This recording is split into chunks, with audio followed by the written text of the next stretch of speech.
Hi friend, आज के आमी बानाচ্ছি মাছের ঝুড়ো। আমি আজকে রুই মাছ দিয়ে বানাচ্ছি। তোমরা এটা কাতল কিংবা মাগুর মাছ দিয়েও বানাতে পারো। এটা আমি আমার দিদার কাছ থেকে শিখেছিলাম। প্রথমে মাছগুলোকে হলুদ লবণ দিয়ে মেখে অল্প করে ভেজে নামিয়ে ঠান্ডা করে কাঁটাগুলো বেছে রেখেছি। এবার আমি এখানে 4টা পেঁয়াজ, 10-12 কোয়া রসুন আর স্বাদ মতো লঙ্কা দিয়ে একটা পেস্ট বানিয়ে রেখেছিলাম। এবার কড়াইতে একটু বেশি করে তেল গরম করে এই পেস্টটা দিয়ে এখানে একে একে হলুদ গুঁড়ো, কাশ্মীরি লঙ্কার গুঁড়ো, লাল লঙ্কার গুঁড়ো আর স্বাদ মতো লবণ দিয়ে কিছুক্ষণ কষাতে হবে। যারা মাছ খেতে ভালোবাসো না কিংবা জ্বরের মুখ, তারা অবশ্যই এইভাবে একবার বানিয়ে দেখবে, দারুণ লাগে খেতে। এবার ভালো করে কষিয়ে নিয়ে বেঁচে রাখা মাছগুলো দিয়ে আবার কিছুক্ষণ ভালো করে কষিয়ে নিতে হবে।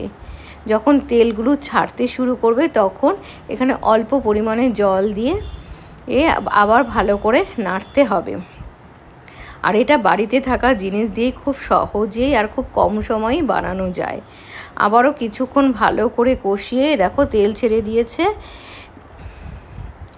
এখন এটাকে নামিয়ে নিতে হবে। এটা গরম ভাতের সঙ্গে দারুণ লাগে খেতে। তোমরা অবশ্যই একবার এভাবে বানাবে। আর এটা বানানো খুবই সহজ। আর খেয়ে আমাকে জানাবে কমেন্টে কেমন লাগলো। বাই।